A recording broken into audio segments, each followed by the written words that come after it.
नमस्कार। एक बार पुनः हाजिर हूँ मैं एक नए पाम की वीडियो के साथ आपके ही अपने चैनल गो ब्लॉग्स में। दोस्तों, एक फीमेल हथेली महिला हैं और उनकी हथेली हमारे सामने विवेचना के लिए आई हुई है।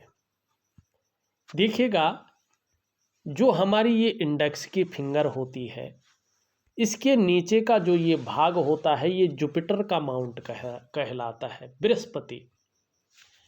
और महिलाओं के जीवन में विवाह की संपूर्ण जिम्मेदारी इन्हीं बृहस्पति की होती है। आप महिला हैं, आपका करियर, आपकी शादी और आपकी शादीशुदा जिंदगी, इन तमाम चीज़ों की जो जिम्मेदारी होती है, इन्हीं बृहस्पति के पास होती है। बृहस्पति का मतलब होता है महिलाओं के जीवन का निर्धारण करने वाला। इसीलिए महिलाओं के जीवन में इन बृहस्पति पर्वत का अहम रोल होता है, बहुत बड़ी भूमिका पाई जाती है। और वैसे भी देखा जाए तो इन देवगुरु बृहस्पति को चाहे कुंडली में हो, चाहे जन्म पत्रिका में हो या हस्तरेखा में हो, सबसे महत्वपूर्ण ग्रह माना गया है।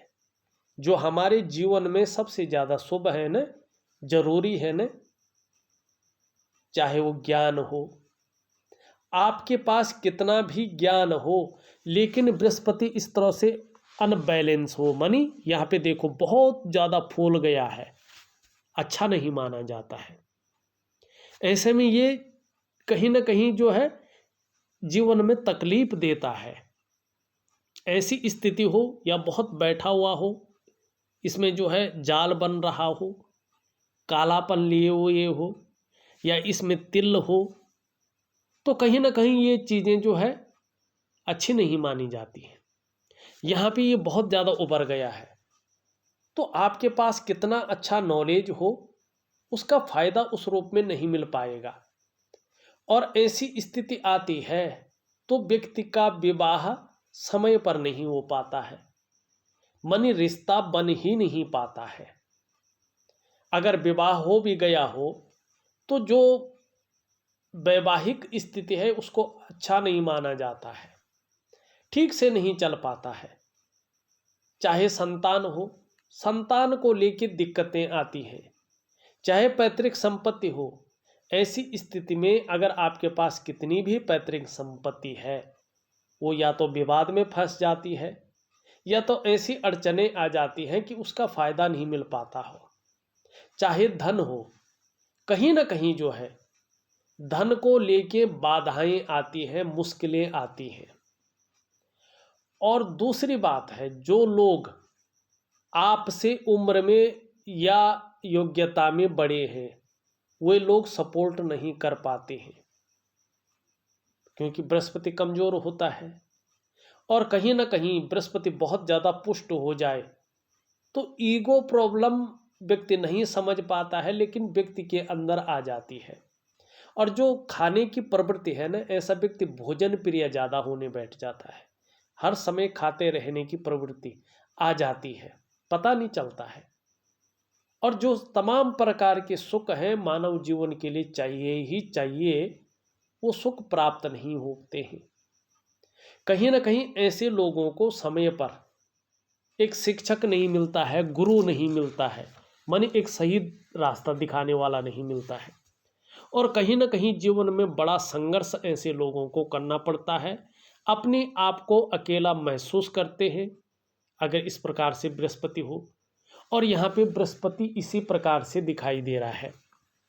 आपको कहीं ना कहीं बृहस्पति का बहुत सुंदर उपाय करना है, चाहे फिर आपका करियर हो, चाहे आपकी शादी हो, चाहे आपकी शादीशुदा जिंदगी हो, निश्चित तौर पे बहुत खूबसूरत अवस्था में गुजरेगी। शादी नहीं हो रही हो, बृहस्पति का अगर आप सुंदर उपाय करते हैं, कुछ ही समय बाद आप देखेंगे रिश्ता बन जाएगा। कहीं ना कहीं जो है शादी के बंधन में भी बनेंगे और शादीशुदा जिंदगी भी बहुत सुंदर स्थिति में पहुंचेगी। करियर का कुछ खास मामलों में भी इसका ज़बरदस्त प्रभाव पड़ेगा। शिक्षा का क्षेत्र में अगर आप नौकरी कर रहे हो, चिकित्सा के क्षेत्र में आप नौकरी कर रहे हो, मेडिकल लाइन में, किसी भी विभाग में हो, या इंजीनियरिंग के क्षेत्र में हो, या मैनेजमेंट के क्षेत्र में हो, या वाणिज्य जिसको बैंकिंग कहते हैं, अकाउंटिंग कहते हैं, सीए वगैरह, अकाउंट वगैरह, जो भी वाणिज्य का क्षेत्र है, या कानून के क्षेत्र में आप काम कर रहे हो, अगर बृहस्पति अच्छे भाव में आ गया आपको अच्छी खासी कामयाबी मिलती है, बड़े स्तर की कामयाबी मिलती है। तो आपने क्या करना है, प्राकृतिक रूप से बृहस्पति को ठीक करना है, और इसका प्रकृति पे निर्भर है। आपको प्राकृतिक क्रिया ऐसे के लिए बहुत जरूरी है करना। मैं बहुत सुंदर उपाय दूंगा, निश्चित रूप से अगर आप मन लगाकर इस चीज को करते हैं, एकाग्रता से करते हैं, तो चीजों में सफल आप जरूर होंगे। यहाँ पे थोड़ा सा दिव्य योग ध्यान क्रिया करने की भी आवश्यकता है। आप देखेंगे आपकी जो मस्तिष्क की रेखा है, यहाँ से इस प्रकार से है और यहाँ से इस प्रकार से है, बीच में ये खंडित हो रखी है, टूट रखी है। ये वर्तमान समय को दिखा रही है कहीं ना कहीं मानसिक संघर्ष का आपको सामना करना पड़ रहा है, और आपके अंदर एक समस्या जन्म ले रही है।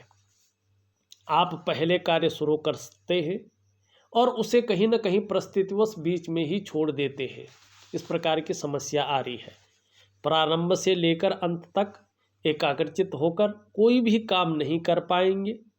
अभी फिलहाल इस चीज़ की संभावना ज़्यादा है, और चिंतातुर स्वभाव कहीं ना कहीं बना रहेगा। इसके लिए दिव्य योग ध्यान क्रिया जरूर करें। चीज़ों में जो है निश्चित ही जो है आपको सफलता मिलेगी। दूसरा, इसका प्रभाव चंद्रमा की ओर दिखाई दे रहा है। आपका चंद्रमा अनबैलेंस है, तो कुछ समय तक मन गड़बड़ रहेगा, मानसिक परेशानी से थोड़ा ग्रसित रह सकते हैं, कभी कभी भावुकता आ सकती है, या इमोशनली थोड़ा परेशान रह सकते हैं, मन थोड़ा खराब रह सकता है, नींद आने में दिक्कतों का सामना करना पड़ सकता है, और शरीर का जो हार्मोनल सिस्टम है वो थोड़ा अनबैलेंस हो सकता है। इस ओर थोड़ा ध्यान दीजिएगा। यहाँ पे अगर हम चीज़ें देखते हैं तो आपकी हथेली में अगर देखा जाए तो छिन्न भिन्न अवस्था में रेखाओं का जाल भी बनता हुआ दिखाई दे रहा है। ये आपके वर्तमान समय को दिखाता है। देखिएगा, जब हथेली में छोटी छोटी गौण रेखाओं का जाल बन जाए तो ये सबसे पहला प्रभाव आपके मन और मस्तिष्क पे डालते हैं। ऐसी स्थिति आने पे व्यक्ति के मन में कन्फ्यूजन की स्थिति, दुविधा की स्थिति और उलझन की स्थिति पैदा हो जाती है, और जो निर्णय लेने की क्षमता है उसमें असर पड़ जाता है। व्यक्ति या तो निर्णय नहीं ले पाता है, या लेता है तो उसके निर्णय ज़्यादातर गलत साबित हो जाते हैं। दूसरी बात है, यहाँ पे जब ये रेखाओं का जन्म होता है तो जो आपकी डेवलपमेंट है, जो आपकी प्रोग्रेस है, कहीं ना कहीं उसमें बाधाएं आती हैं, उसमें विलंबता आती है, सफलता के स्तर को ये घटाती है, आर्थिक रूप से ये कमज़ोर करने का कार्य करती है, और आपके व्यक्तित्व को ये जो है दुर्बल स्थिति में लाने की कोशिश करते हैं। तीसरी चीज़ें हैं कि इसका प्रभाव आपके स्वास्थ्य पे भी पड़ता है, चाहे वो मानसिक स्वास्थ्य हो, चाहे वो शारीरिक स्वास्थ्य हो, वो कहीं ना कहीं प्रॉपर स्थिति में नहीं रहता है। चौथा, इसका प्रभाव आपके रिश्तों पे पड़ता है। ऐसे में रिश्ते नहीं बन पाते हैं, अगर बड़ी मुश्किल से बन भी जाएं तो वो रिश्ते, उनका फायदा नहीं मिल पाता है। तो क्या करना है, आपको दिव्य योग ध्यान क्रिया जरूर करनी है और प्राकृतिक क्रिया जरूर करनी है। अब एक पॉइंट और है यहाँ पे जो नेगेटिव प्रभाव दे रहा है, उसके बाद तो चीज़ें अच्छी भी है। ये आपकी जो रिंग फिंगर है उसके नीचे का अगर आप भाग देखें, ये पूरी तरह से गड्ढानुमा है।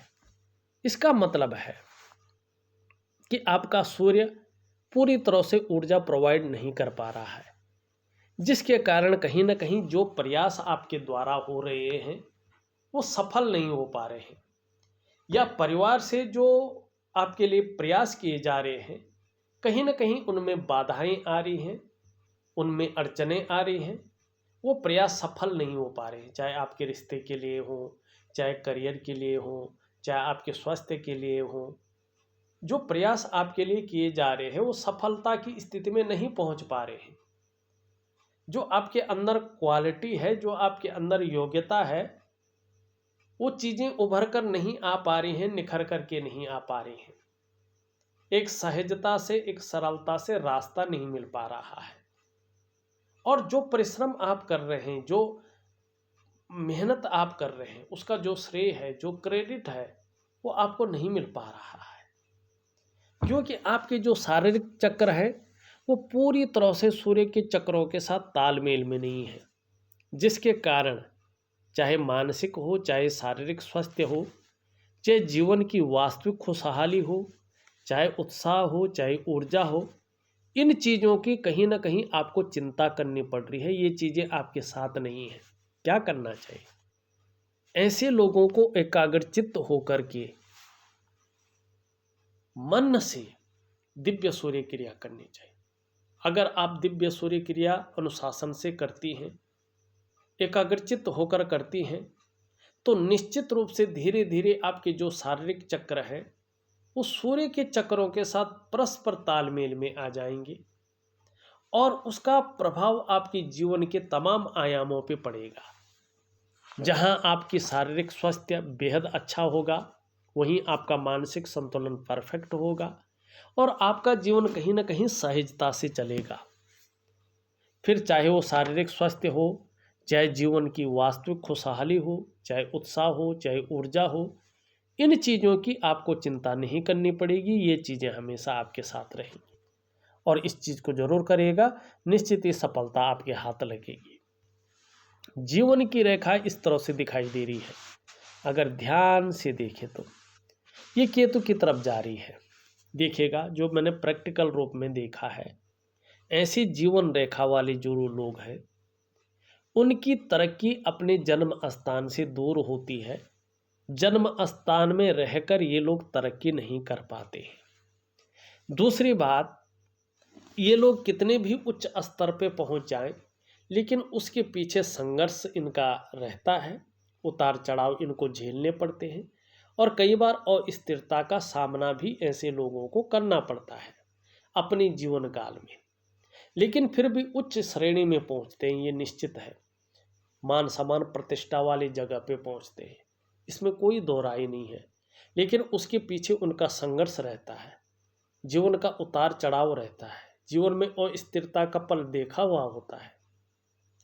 लेकिन कर्म श्रेष्ठ करते हैं, ऐसे कर्म करते हैं कि अंत में एक दिव्यता की तरह, एक दिव्य आत्मा की तरह श्री हरि के चरणों में मोक्ष की प्राप्ति इनको होती है। ये बहुत सुंदर लकीर है, बहुत अच्छी लकीर आपकी हथेली में यहाँ पे दिखाई दे रही है। हृदय की रेखा देखें, हृदय की रेखा इस तरह से जाती हुई दिखाई दे रही है। भले ही यहाँ पे यह अक्षरों से बन रही है, जिसे अच्छा नहीं माना जाता है। कहीं ना कहीं रिश्ते में कठिनाइयों को ये बताता है। ये यहाँ पे आपकी मिडिल फिंगर और आपकी जो है इंडेक्स फिंगर के बीच में देख रही है, इस पे देव गुरु बृहस्पति का, शनि का प्रभाव पड़ रहा है। महत्वाकांक्षा बहुत अच्छी रहने वाली है, बहुत बड़े महत्वाकांक्षी होंगे आप।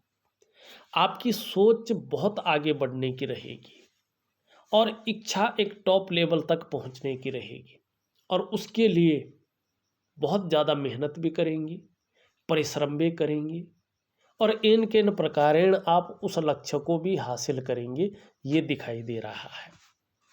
लेकिन एक चीज़ का ध्यान रखना, आपकी मिडिल फिंगर पूरी तरह से झुकी हुई है रिंग फिंगर की तरफ। बहुत ज़्यादा मेहनत, बहुत ज़्यादा परिश्रम करने के बाद ही चीज़ों में आपको सफलता मिलेगी और जीवन में कई बार दौड़ा धूपी का काम भी ज़्यादा बना रहेगा।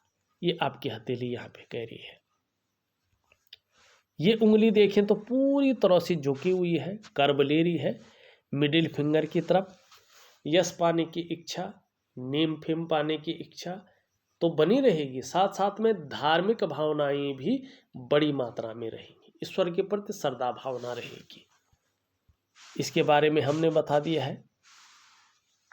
यश पाने की इच्छा बहुत ज़्यादा रहेगी और साथ में देखें ये दोनों बराबर हैं। धन और यश की भूख दिखाई दे रही है। पैसा और सम्मान आपके लिए बहुत ज़रूरी है और लक्ष्य भी ज़्यादातर यही बना रहेगा। धन कमाने की ललक बहुत अच्छी रहेगी, लेकिन धन के प्रबंधन में थोड़ी कमी भी रहेगी। जल्दबाजी में फैसला लेना जो है नुकसानदायक साबित होगा। इस चीज़ का आप ख्याल रखेंगे तो चीज़ें बहुत बेहतर रहेंगी। अपने ही बलबूते पे कुछ करने वाला व्यक्तित्व आपका रहेगा और श्रेष्ठ अवस्था को आप हासिल करेंगे। अंगूठे के नीचे का भाग शुक्र का पर्वत है। इसको कला के लिए, सौंदर्य के लिए, सुंदरता के लिए और एक सुखद जीवन जीने के लिए जाना जाता है। इसका मजबूत पुष्ट होना जरूरी होता है। आपकी हथेली में ये बहुत बेहतरीन स्थिति में नहीं है, तो कहीं ना कहीं जो तमाम प्रकार के सुख हैं, वास्तविक सुख, उस सुख को पाने में अभी थोड़ा सा वक्त जरूर लगेगा। कम से कम 2 वर्ष अभी दिखाई दे रहे हैं। 26वें वर्ष से अगर देखा जाए तो चीज़ें बेहतर स्थिति में आती हुई दिखाई दे रही हैं। बहुत बेहतर स्थिति में, जहां अपने को मेंटेन रखेंगे, अपनी पर्सनालिटी पर ध्यान देने, वहीं सज संवर कर रहेंगे, और जहां कहीं ना कहीं जो है सुख की प्राप्ति होगी, चाहे वो शारीरिक सुख हो, चाहे वो दाम्पत्य जीवन का सुख हो, चाहे वो जो है भौतिक सुख हो, उसमें अच्छा खासा प्राप्ति आपको सुखों की होगी और व्यक्तित्व भी आपका शानदार रहने वाला है। निम्न मंगल आत्मविश्वास की कमी करवा रहा है, उलझन और डिसीजन लेने की क्षमता बढ़ा रहा है, मन डिसीजन लेने की क्षमता में असर डाल रहा है। लेकिन उच्च मंगल ठीक है, पराक्रम बहुत अच्छा है, एनर्जेटिक स्वभाव है। यहाँ पे इसको हमने देख लिया। शनि का अगर पर्वत देखें तो ये लगभग ठीक है, लेकिन कभी कभी बेवजह की चिंताएं दे रहा है। सूर्य हमने बता दिया है। बुध आपका बहुत अच्छा है, बुध में जो लकीरें हैं वो भी लाजवाब है, सेवा भाव भी रहेगा, बुढ़ापे तक अपने हाथ का पैसा अपने पास रहेगा, व्यापार के सुंदर योग दिखाई दे रहे हैं, बहुत अच्छे गुण हैं, 2-4 भाषाओं की जानकार भी हैं और प्रतिष्ठा भी बहुत अच्छी रहेगी। चंद्रमा की हमने बात कर ली। देखा जाए तो मैंने आपकी हथेली का पूरा विश्लेषण करके आपको बता दिया है। अब इसमें सबसे बड़ी बात है, विश्लेषण से सारी सबसे बड़ी बात कि आपको उपाय करने हैं विधिवत तरीके से, और इसका प्रैक्टिकल रूप में आपको जीवन में फायदा देखना है। सबसे पहले आपको एक प्राकृतिक क्रिया करनी है, उसके बाद आपको बृहस्पति का शानदार उपाय करना है, और साथ साथ में दिव्य सूर्य क्रिया, दिव्य योग ध्यान क्रिया आपको प्रॉपर तरीके से करना है। अगर आप दिए हुए समय तक बहुत सुंदर तरीके से इन क्रियाओं को करते हैं तो निश्चित रूप से आपको जीवन में बड़ा फायदा होगा, अच्छा खासा फायदा होगा, और इसका जो फायदा होगा वो प्रैक्टिकल रूप से होगा, ये भी निश्चित है। हाँ, थोड़ा सा जो है आप देखेंगे, बुद्ध को ठीक करने के लिए हरी सब्जी है, हरे फल हैं, हरी दालें हैं, इनका ज़्यादा से ज़्यादा खाने में सेवन करना है। सुबह स्नान करने के बाद अगर एलर्जी नहीं है तो एक चंदन की खुशबू वाला परफ्यूम आता है, इत्र नहीं परफ्यूम, 3 महीने तक अपने बदन पे लगाना है। सुबह ब्रश करने के बाद कुछ दिन तक, चाहे 11 दिन हो, 21 दिन हो, 51 दिन हो, 108 दिन हो, जितना आपको अच्छा लगे, संडे को छोड़कर 2 पत्ती तुलसी का सेवन करना है, और एक हरा रुमाल अपनी जेब में या अपने ऑफिस के बैग में रखना है, एक सिंबल के तौर पे, उसे यूज नहीं करना है। और गायत्री महामंत्र का बोल बोल कर पाठ, चाहे 1 बार करो, चाहे 11 बार करो, चाहे 51 बार करो, चाहे 108 बार करो, जितना आप यथावत कर सकते हैं, बड़ी तन्मयता से बोल बोल कर सुबह शाम आपको करना है। अगर ये चीज़ें आप विधिवत तरीके से करते हैं तो आपका बुद्ध धीरे धीरे मजबूत स्थिति में आएगा, जहां आपकी वाणी को ये शुद्ध कर लेगा, जो आपकी कम्युनिकेशन स्किल्स को बहुत बेहतरीन कर लेगा।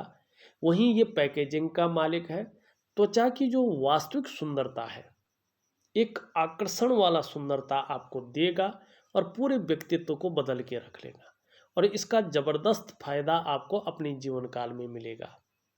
उम्मीद है आप समझ गए होंगे। आप करेंगे, जीवन में आपको फायदा मिलेगा। इस वीडियो में बस इतना ही। एक नई वीडियो के साथ पुनः उपस्थित होऊंगा। तब तक के लिए नमस्कार।